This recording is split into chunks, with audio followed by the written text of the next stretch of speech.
l'Américain Taylor et le Cubain Pichardo. Et puis on suivra également la hauteur féminine avec des incursions entre les différentes courses. Et pour confirmer le fait que ici à Monaco c'est bel et bien la Mecque du demi-fond, eh bien on a prévu 1500 mètres masculin qui n'est pas Ligue de Diamant.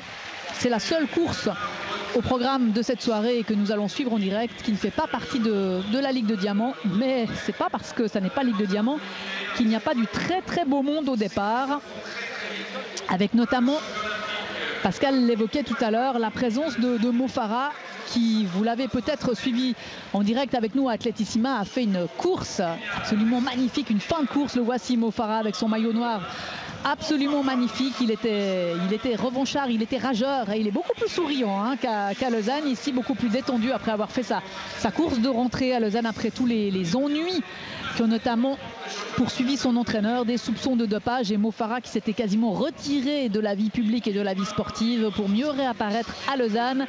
Et les principaux opposants à Mo Farah, eh bien il y a du très beau monde. Il y a le champion olympique Taoufik Makhloufi, l'Algérien, que l'on a aperçu en gros plan. Il y a également Asbel Kiprop. Il a gagné ici en 2012 et en 2013. Kiprop, c'est un habitué de Monaco, c'est un habitué des excellents chronos et c'est le champion olympique de 2008, Asbel Kiprop. Et ça, c'est pour les principaux contestataires de Mo Farah. Mais il y aura peut-être d'autres surprises dans ce 1500 mètres. C'est un peu la question de savoir qui va descendre aujourd'hui en dessous des 3 minutes 30. Ouais, c'est clairement l'objectif avec ce qu'on a demandé aux meneurs d'allure de réaliser. Andro Rotic et Jackson Kivuva. On va être assez vite fixé sur le tempo si ça fonctionne. 54 secondes normalement aux 400 mètres et surtout 1,50 aux 800 mètres et 2,17 aux 1000 mètres. Et c'est Kiprop qui tout de suite lui a pris, s'est calé derrière les meneurs d'allure. Il y a un petit écart et Mo Farah lui est en deuxième position, enfin quatrième si on compte les deux lièvres qui vont normalement s'écarter. Il y a Biwott également dont on n'a pas parlé tout à l'heure, mais Biwott peut-être également. Robert Biwott, 22 ans, un homme pour la victoire. Le Kenyan.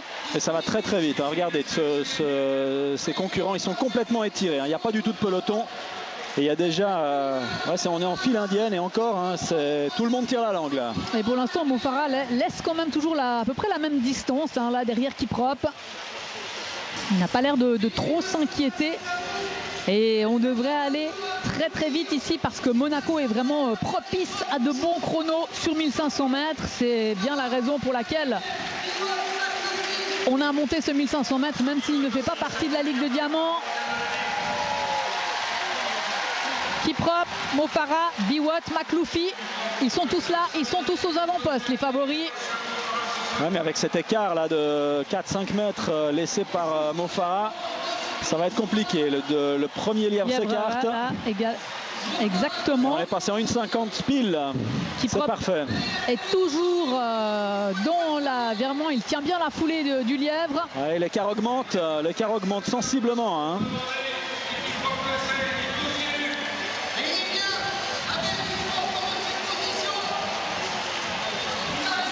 Kiprop connaît bien Monaco. Il connaît tous les détails, tous les méandres de cette piste. Asbel Kiprop. Ouais, on est passé aux environs de 2,17 là aux 1000 mètres comme c'était demandé.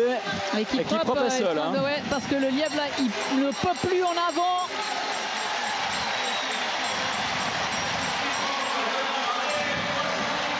Et on est à la cloche. Et Kiprop va se battre contre le chrono.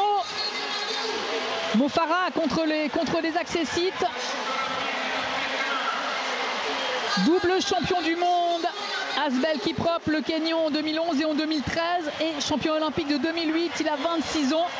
Ah, il creuse l'écart encore, regardez ça. Il a une facilité, Kiprop. Et je vous le disais, il s'est imposé ici en 2013 et en 2012. L'année dernière, il a laissé la vedette à Silas Kiplagat. Ah, il y a un gros chrono au bout là, un très gros chrono. 3,27,34, le record du meeting. Ah, mais attendez, ça va. On est tout près du record du monde là. Oh là là. 6,69 pour Kiprop. Colossal. Je crois que c'est la deuxième performance mondiale de tous les temps. Eh oui, non, la troisième. Troisième performance. Rouge et Lagat. Ouais, c'est des légendes. Hein. 3,26,69. Et derrière, il y aura aussi des beaux chronos, même s'il y a de l'écart. Je ne sais pas s'il y a un autre concurrent en dessous de 3,30, mais là, course énorme d'Asbel Kiprop. Ah oui, il y en a beaucoup qui ont fini en dessous de 3,30. Il y a Makloufi, 3,28,75, c'est son meilleur chrono de la saison. Ouais, c'est son record personnel même. Et Abdelhadi Iguider également, le Marocain. 3,28,79. Mo Farah, 3,28,93. C'est énorme cette course. Regardez les deux, l'Algérien et le Marocain, là, Makloufi et Iguider. Et Makloufi, le champion olympique, a trouvé à qui parler ce soir avec Asbel Kiprop. Ouais, mais là c'était une course au chrono, hein, vraiment, où tout le monde était là pour réussir un gros chrono et peut-être pas trop se préoccuper de la place. Mais effectivement, troisième victoire ici à Monaco. Ça va vraiment devenir sa piste et son stade. Et les courses en championnat, ça se déroule en général autrement. Il n'y a pas de meneur d'allure. Oh, mais là, on a vu qu'il était capable de tenir l'allure tout seul, Kiprop. Beau succès d'estime. Mo Farah, évidemment, ça n'est pas sa distance principale. Ouais, mais quand on court moins de 3,29, c'est déjà la deuxième fois que Mo Farah court ici, moins de 3,29.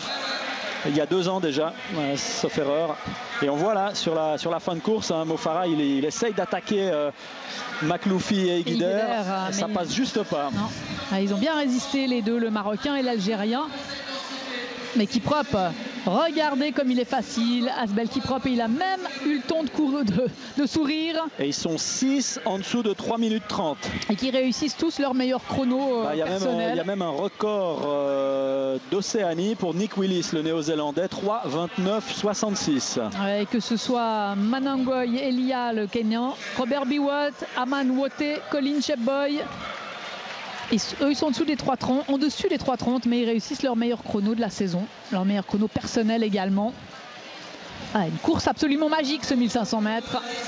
C'est étonnant parce que on cherche des explications. Comment ça se fait que Monaco, systématiquement, sur ce 1500 mètres, on arrive à des chronos pareils et surtout à cette densité. Regardez. Avec 3,30-10, vous êtes 7e. Je pense que Robert Biwott, ce soir, quand il va se coucher, il va avoir de la peine à y croire quand même. Parce que quand vous courez 3,30, normalement, vous gagnez. 3,30-10.